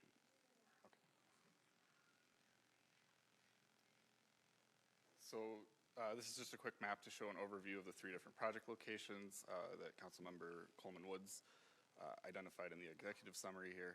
The Sheridan Hills Safe Routes to School project is in Northwest Richfield. The 64th Street project is in North Central Richfield, and then the 73rd Street sidewalk is in Southeast Richfield. Project background for these: the 2018 pedestrian master plan first identified the 73rd Street project and the 64th Street project as priority pedestrian corridors. A 2024 design study for Safe Routes to School identified this project around the Sheridan Hills area, which was also brought forward into the 2025 Safe Routes to School Comprehensive Plan. Altogether, the network expansion of sidewalks is about 2 miles of new sidewalk facilities. Combined, they're about $2.9 million in total investment between grant funds and city funds. For engagement for this, residents near the projects were notified via mailers to the neighborhood. Residents who lived along the corridor also received a survey notification letter. And the project was also advertised on the Richfield Recap as well as I believe on our social media channels. We had pop-up events in the neighborhoods for the 64th Street and 73rd Street sidewalks. We had about 36 attendees at those 4 events. There was an open house here in the council chambers on October 1st that had 10 attendees. There was an online comment map that was open for that entire period that had about 26 interactions with it. And then phone calls and emails with staff were another 11 comments that we received for about 83 total touch points. Common questions we received were about one of them was about trees. Will trees be cut down? The answer to that is yes. There will be tree impacts for these projects. On 73rd Street, there's 73rd Street and 64th Street both roughly have about 20 trees per project. Sheridan Hills has 6. Our consultant and the city forester have evaluated the tree impacts to this project. For 73rd Street, about 4 of those 20-ish trees are mature, healthy trees. The other 14 are lower quality ash trees, things like that, that were not, the city will replant pretty easily and not really change the character of the neighborhood. The 64th Street project has 7 very nice, high-quality, mature trees. Then 14 mid to low, including 8 on park property that are all essentially dead trees. And then Sheridan Hills has 4 high-quality trees with 2 lower-quality trees. The city does replant in areas where we have to take down trees for a construction project. The timeline for that is to be determined. Typically, we like to do it in the fall each year. Depending on when construction is complete, we would do that in the same year if possible. If construction is completed too late in the year for us to plant, we would have to do that the next year. Another frequent question we receive is who's responsible for shoveling. Current city policy is that one pass is done on all sidewalks by city crews. Any adjacent property owner is able to then clear beyond that, but the city does the one pass and that is it. Fences, gardens, or other encroachments, if that fence, garden, or encroachment is within the city's right-of-way, it is the property owner's responsibility to remove or relocate that, even if it is permitted. Our permits require that property owners move anything that is in the way of a city project, and they are aware of that when they receive the permit. If anything is outside of the city's right-of-way that will be impacted by the project, the city is responsible for those impacts, but we do not have any of those anticipated on this project right now. Our driveway is being rebuilt. We will rebuild all aprons with the project, the concrete portion that connects to the street, and then any area that is impacted by the construction, which is typically back to the property line. And then we also received a lot of questions about assessments. Richfield does not assess for sidewalk constructions, and these 3 projects are primarily grant funded. The amount of city funds that are being used on this are very limited and are not from the general fund.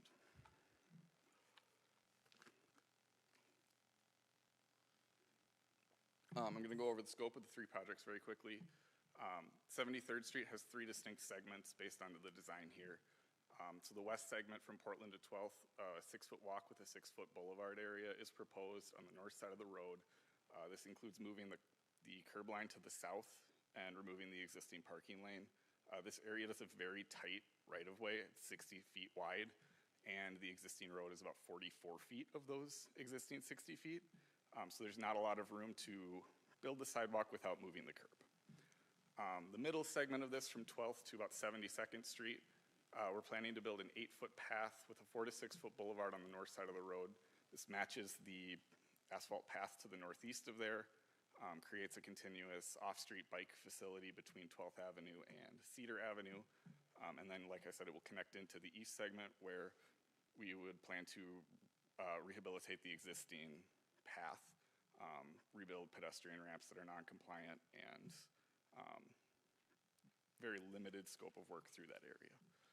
The project benefits for this is it fills a sidewalk gap along a collector road. Our city sidewalk policy does recommend that we have a sidewalk on each collector road. It increases access to the D-Line station at 73rd and Portland, and it also provides better connectivity between multiple schools in the area. So there's currently no, getting across 73rd Street or along 73rd Street to get to Centennial, STEM and RDLS, or Even the middle or high school does not currently have a path that's as direct as this would be. On 64th Street, the scope is from Lyndale to Portland. We are planning to construct a 6-foot sidewalk with a 6-foot boulevard on the south side of the road for that entire stretch. Similarly, this fills a sidewalk gap along a collector road between Nicollet and Portland Avenue. It's a very busy street with high-speed traffic. It provides additional non-motorized railroad crossing at the railroad tracks along Pleasant Avenue, and connects the sidewalk network from Richfield Lake to Veterans Park and everyone in between. A lot of people at the pop-up events for this were very interested in using this to get to and from the farmers market at Vets Park in the summer. The remaining design questions that we still do have with this project have not, there are two questions that have not been fully solidified. At 64th and Nicollet, it's a very long, wide intersection. We would like to do something to enhance pedestrian safety at that intersection. That does require county approval. The Transportation Commission recommended a pedestrian refuge with a pedestrian activated light. That was shown in the layout that was in your packet. It would take up the full left turn lane. That would require county approval. We do believe that we can get county approval for that, and we'll ask, but need to work through the process to get that before we can construct it. And at the railroad crossing, the direct line where we want to cross is at a switch, which, as we've been informed by the railroad company, cannot be constructed. We can't pave across a switch. We have two options there. The one we are currently planning to do is zigzag the crosswalk just slightly to the north where we have more space between the rails and can pave. That's a lower cost option. The other option that we do have would be to replace that entire siding in that switch area. That would be entirely at city cost because the railroad company doesn't need to move it. We would be asking them to do it for this project. And then at Sheridan Hills, we have a 6-foot walk with 6-foot boulevard on the north side of 64th Street. This is between Thomas Avenue and just east of Russell Avenue. A 6-foot sidewalk along the school property on Russell Avenue, and then curb extensions into 64th Street at Thomas Avenue, Sheridan Avenue, and Russell Avenue. This fills a sidewalk gap that was in the Safe Routes to School plans that I mentioned, provides additional connections to the school from the north, east, and southeast, and then shortens crossing distance, increases visibilities for pedestrians and drivers on 64th Street. So like I mentioned, the total cost for this is around $3 million. For the 73rd Street project received a $1 million grant from the Met Council for Active Transportation. That requires a 20% city match. 64th Street received an $853,000 grant from the Met Council for Active Transportation, also requires a 20% city match. And the Sheridan Hills project received about a $545,000 grant from MnDOT for Safe Routes to School. That does not require any match up to the total. Right now, the anticipated costs include a 20% contingency and are slightly higher than the total budget with the city match for 73rd Street and 64th Street. The numbers that you're shown here that say City of Richfield 2026 CIP is the expected match based on our grant award. The additional city responsibility is accounted for in the 2026 CIP. For a number of reasons, that money is accounted for right now. And then our timing right now, upon approval, would be to move into final design, which would be the rest of December and then into January, February, March. In March and April, we would put the projects out for bid and get agreement on, or approval of the grant agreement with the Met Council and MnDOT, and construct these projects in 2026, summer of 2026. And with that, I am happy to stand for any questions. Do we have any questions? Thank you for the very thorough report. Councilmember Hayford O'Leary. Yeah, thank you for your presentation, and thanks staff both for writing these grants and getting this money into the city. This makes a big difference. I did just want to share, I think, a funny artifact that I found a couple years ago on newspapers.com, where you can look at old Star Tribunes and stuff, that apparently the city council was considering a sidewalk on 73rd from Lyndale all the way to Cedar. in the 1980s, and at neighborhood protest, the council at the time cut the section east of Portland. I live between Nicollet and Portland. I use that sidewalk almost every day, and I think that the neighbors to the east will appreciate having a sidewalk as well. The only question I had for staff, you mentioned the policy about dealing with encroachments. Have property owners already been notified who may have encroachments? No, we were planning to do that this winter. Okay, so they'll have still a couple months before construction starts, though? Okay, thanks. Any other questions? I had a question. A resident had been asking about getting a safe way to cross Nicollet to get to Nicollet Park. And I know it was a couple of blocks from here, but if we put in that pedestrian refuge with the pedestrian activated light, will that then connect to a sidewalk so the person could then go across there and up to the park? Yeah, so the refuge would be on the south side of 64th Street, connecting the sidewalks on each side of Nicollet along 64th Street. They would connect to the sidewalks on Nicollet, which aren't in the best shape, but yes, it would connect to a sidewalk that could go up to the park from there. So that would help meet the request that we had from that resident? Yes. Thank you. Other questions? Okay, then we would take each of these as a separate motion. So by individual motion, we'd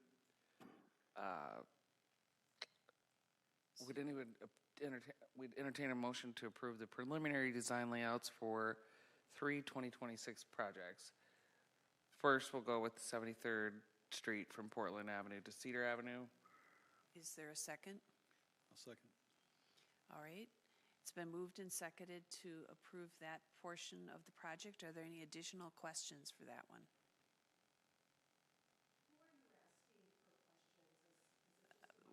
We're asking the council members, yes. Thank you. And if there are people in the audience that have additional questions, we can talk to you after the meeting as well. So any other questions for that?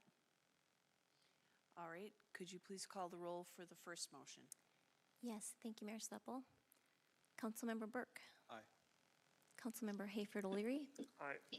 Mayor Supple. Aye. Councilmember Christensen. Aye. And Councilmember Coleman Woods. Aye. Thank you. Okay, that motion is passed. We'll move on to the second one. 64th, by individual motion, approve preliminary design layouts for 64th Street from Lindale Avenue to Portland Avenue. Second. It's been moved and seconded. Do the council members have any questions? All right, call the roll, please. Thank you, Mayor Supple. Councilmember Burke. Aye. Councilmember Hayford O'Leary. Aye. Mayor Supple. Aye. Councilmember Christensen. Aye. And Councilmember Coleman Woods. Aye. Thank you. And finally, the third, approve the preliminary design, the motion to approve the preliminary design layout for Sheridan Hills Elementary School area safe routes to school. I'll second that. All right, it's been moved and seconded. Any questions about this one? Before we wrap up, I just wanted to thank staff. I know there was a lot of time spent on engagement and talking to the people in the neighborhoods, and I appreciate that. Any other questions from council members? All right, please call the roll. Thank you, Mayor Supple. Councilmember Burke. Aye. Councilmember Hayford O'Leary. Aye. Mayor Supple. Aye.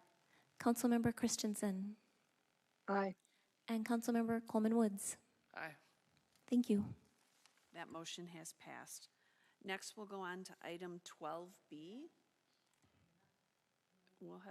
I'll go on to item 12B. Councilmember Coleman Woods, go ahead. Thank you, Mayor. All right, so we have the appointments for our latest council commissioners, and terms of several city advisory board and commission members are set to expire January 31st, 2026. The terms for advisory board and commissioners are 3 years. Please refer to the attached list of appointments for reference, which I'll read off here. The City Council directs the City Manager's Office to conduct an annual recruitment seeking applicants to fill the vacancies. This recruitment indicates a press release it includes a press release and information on the city's website and social media platforms. Applicants were interviewed at a special work session held on November 15th, 2025, and to ensure a quorum at future advisory board and commission meetings, the city council should make appointments to fill vacant positions. And based on our votes, the following commission vacancies have been filled. To the Advisory Board of Health, Marcel Johnson, whose term expires, well, these all expire January 31st, 2029. Garrett Draper and Kirsten Norby, and with alternate Eric Porter. For the Arts Commission, Stephanie Eaton, John Blackshear, and Paul Chilman, with 2 alternates, Jacqueline Valema and Thomas Cassidy. For the Civil Service Commission, Brittany Thomas, with an alternate, Grace Santini. For the Community Services Commission, David Vries Daniels, Margot Mayer, Jonathan Doughton, Max Weinberger, and alternates Michael Kreblin and David Sperling. For the Human Rights Commission, Angela Mixon, Brandon Polfus, and Kim Lutz. For the Planning Commission, Cole Huey, Matt Haraldson, and Jeff Waltz. For the Sustainability Commission, Alexa Wozniak, Katrina DeVore, and Ray Sukchain. And for the Transportation Commission, Jacob Olson, Adam Nosala, and Josh Clone.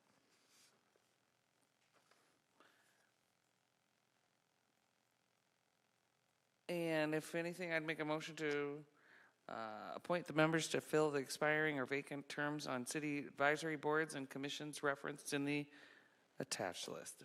Second. It's been moved and seconded. Is there any discussion? Councilmember Burke. Just a quick thank to those who applied, and greatly appreciate your willingness to do this.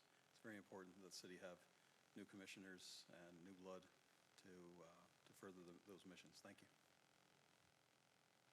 I'll agree. Thank you very much. Thank you everybody who came out. We had 37 applicants for 23 positions, and so I'm excited to see how many new people are going to be involved and who want to be involved. Those commission interview days are always fun because there's so much enthusiasm and a lot of creative ideas. So I would second what everybody else has said, that we really appreciate everybody that came out and volunteered, and we're looking forward to working with some new people and the return of the people who are going on their second or third terms. So we appreciate that. And Mayor, could I just clarify? I think this was addressed over email, but sustainability, we were told there were actually 4 things, and the first alternate would need to be seated. Is that? Yeah, excuse me. Is that part of this section, or is this? This was actually human rights. There were two commissions that affected. Yeah. But are we appointing those people now, or will we have separate appointments for those alternates? I'm going to ask the staff, do we need to do this later, or do that as part of this motion? I was not told that you were to do it tonight. If you know the names, I do know sustainability, that Mark was recommending Amanda Keeper. I don't know if I'm pronouncing your last name right, but that Amanda would be appointed, and if you know the other one, you can make the motion tonight to do that.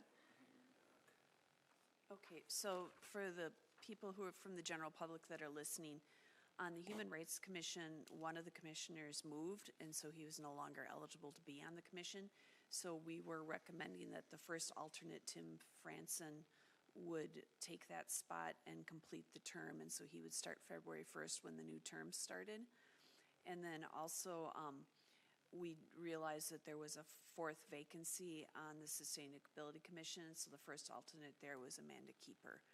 And so I think, based on your question, it's probably cleaner to appoint those people as well as all the people that Commissioner Coleman, or Council Member Coleman Woods. I've upgraded. I've been upgraded.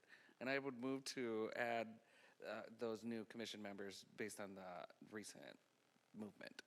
I'll second that amendment. All right, so it's been moved and seconded. If you could call, any further discussion? Okay, if you could call the roll. And this is on the amendment or the? should we do it on the amendment first? Okay, so first on the amendment. Councilmember Burke. Aye. Councilmember Hayford O'Leary. Aye. Mayor Supple. Aye. Councilmember Christensen. Aye. And Councilmember Coleman Woods. Aye. All right, so now we are voting on the motion as amended. So if you could call the roll on that. Motion as amended, Councilmember Burke. Aye. Councilmember Hayford O'Leary. Aye. Mayor Supple. Aye. Councilmember Christensen. Aye. And Councilmember Coleman Woods. Aye. Thank you. Thank you, Councilmember Coleman Woods. Next, we'll move on to Councilmember Burke for item 12C. So the item for consideration is to consider adoption of a resolution awarding the sale of $6,160,000 general obligation sales tax revenue bonds, Series 2025A. At the October 25th, 2025 City Council meeting, the City Council approved a resolution providing for the sale of $6,160,000 general obligation sales tax revenue bonds, Series 2025A.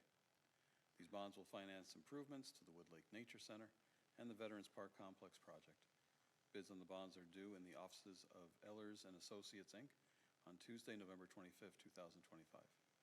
Rebecca Kurtz from Ellers will be at the meeting to recommend the successful bidder, review documents, and provide information for the resolution, which is only available after the bidding on the bonds is closed. Staff have anything to offer, to add? No, I would defer to Rebecca for her presentation. Thank you so much. This morning in our office, we took bids for the city's $6,160,000 general obligation sales tax bonds, Series 2025A. Excuse me. Before we get into the details of that, I just want to remind you, we did have the bonds rated as you have done in the past, and as many of you have heard me say so many times, I will again say congratulations. Standard & Poor's did assign a AA+ rating with a stable outlook and for the 2025A bonds, and they affirmed that rating for your outstanding general obligation debt. A complete copy of their report is in your packet, but for those that may not have the packet or that are listening, I just want to pull out a couple of the highlights that Standard & Poor's did share. S&P Global Ratings assigned its AA+ rating to the City of Richfield's $6.16 million general obligation sales tax bonds. This rating reflects their view of the city's proximity to the Minneapolis-St. Paul metropolitan statistical area, the stable budget of the city with surpluses in fiscal years 23 and 24, primarily due to the higher property tax revenue and interest earnings, along with management projecting a surplus in 2025. And they anticipate that the city will maintain its strong financial performance given its capabilities. In addition, they highlight the city's healthy reserve position without the plans for future spend down of your general fund reserves. So again, maintaining very close to your minimum 40% of expenditures per your reserve policy. They talk about the sophisticated management framework of the city and the debt burden continuing to remain manageable relative to your economy, even with the anticipation of some of your future projects and debt, including the future sales tax bonds that are allowed under the sales tax legislation that was approved a couple years ago. So with that, the results of today's sale, we did receive 7 bids. The low bid was from Baird, and it had a true interest cost of 3.0656. That compares to when my coworker Brian was here about a month ago. We had estimated today's rates to be about 3.29. So it came in about not quite 29 basis points lower than where that estimate was. Again, this portion is one of the second of multiple issues related to your sales tax revenue that will be coming in. This portion was for improvements to the Veterans Park project, predominantly about $5 million, and then also an additional $1 million that will go to complete the Wood Lake Nature Center project. Debt service is expected to be paid solely from the sales tax revenues that will be coming in. These bonds have a 5-year term. They are callable in February of 2029 or any date thereafter if there was an opportunity to either prepay the debt or to refinance the last year or two for lower interest costs.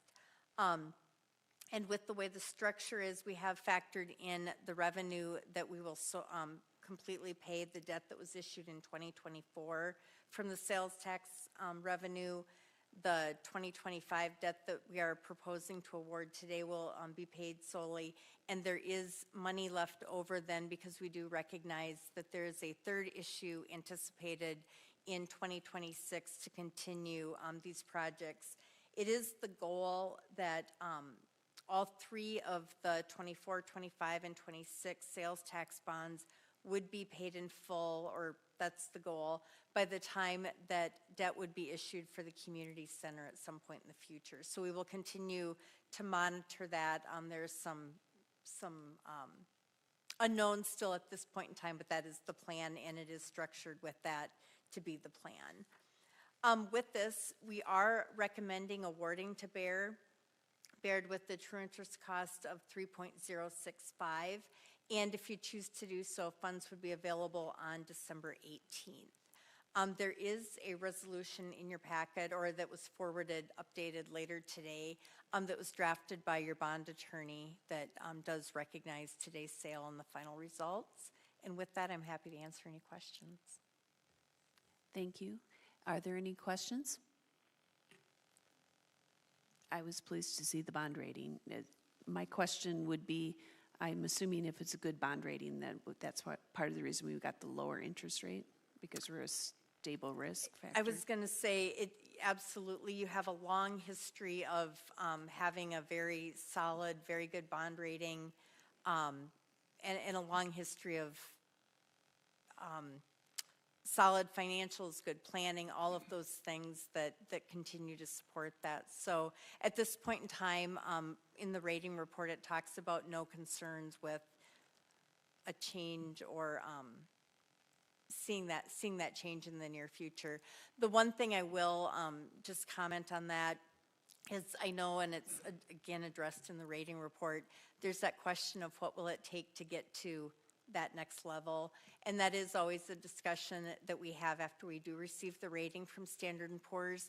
And the message that the analyst shared with staff and myself is, you as a community are doing everything that you can physically control and do, and it really, the rating compares a lot of factors to other communities across the nation. And the one area that Richfield is a little bit lower is some of the demographic area with related to wealth and incomes. And it's not something that, I know you're working toward that. We always are, but it's not something that you can easily shift and increase those demographic numbers. So I would be very proud of it, and it's a fantastic rating that a lot of communities would like to see. Thank you. Any other questions? Thank you for that very thorough report. Councilmember Burke? So there's a motion to adopt the resolution awarding the sale of general obligation sales tax revenue bonds, Series 2025A, in the original principal amount of $6,160,000, fixing the form and specifications, directing their execution and delivery, and providing for their payment. Second. It's been moved and seconded. Is there any discussion? All right, City Clerk Friedrich, if you could call the roll. Yes, thank you, Mayor Supple. Councilmember Burke. Aye. Councilmember Hayford O'Leary. Aye. Mayor Supple. Aye. Councilmember Christensen. Aye. And Councilmember Coleman Woods. Aye. Thank you. The motion has passed. Next, we'll move on to the city manager report. Thank you, Mayor. We had only one speaker at last meeting's open forum, and there weren't any questions, so I don't have anything to report on that. I do want to thank tonight's residents that spoke on their property taxes, and I know they're not here anymore, but just to assure them, this is one of our toughest tasks each year, is to put together the budget.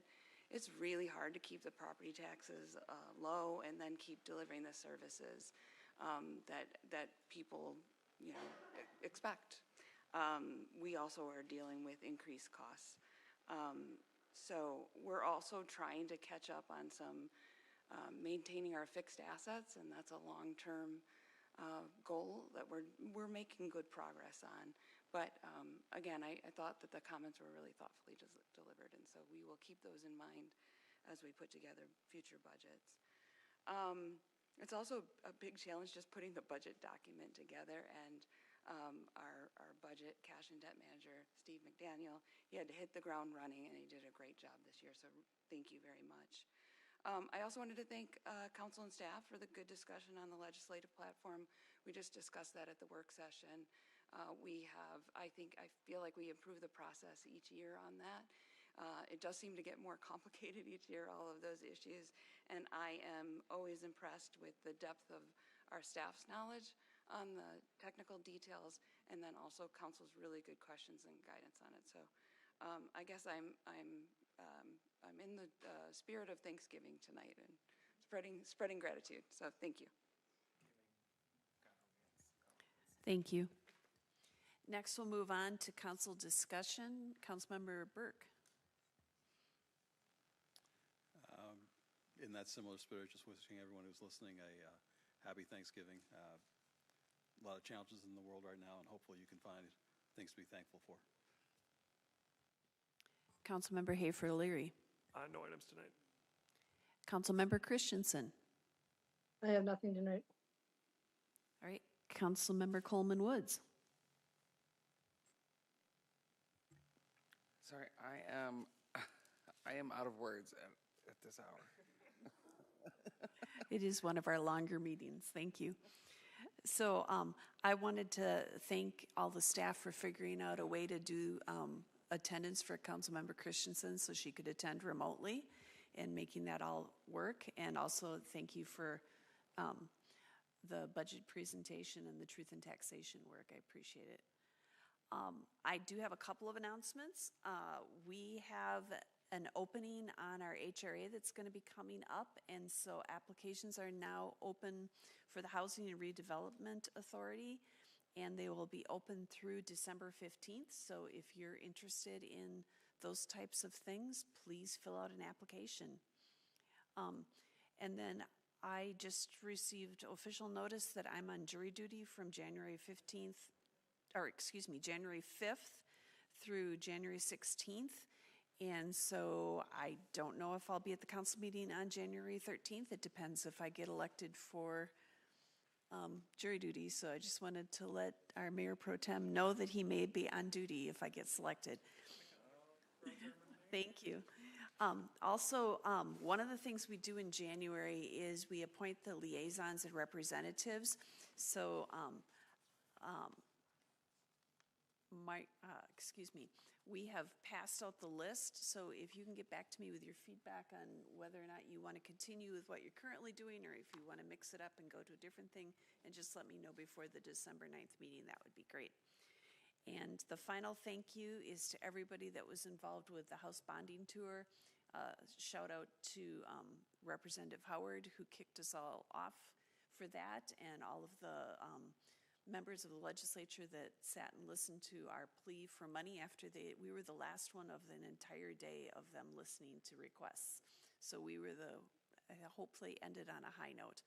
So thank you to the staff members and everybody involved in putting that together, and I hope we will get some bonding money to help pay for Nicollet Avenue. I appreciate that. Any other comments or questions? All right. I hope everybody gets home safely tonight. I don't think the snow has ended, and so I would entertain a motion to adjourn the meeting. So moved. Second. It's been moved and seconded to adjourn the meeting.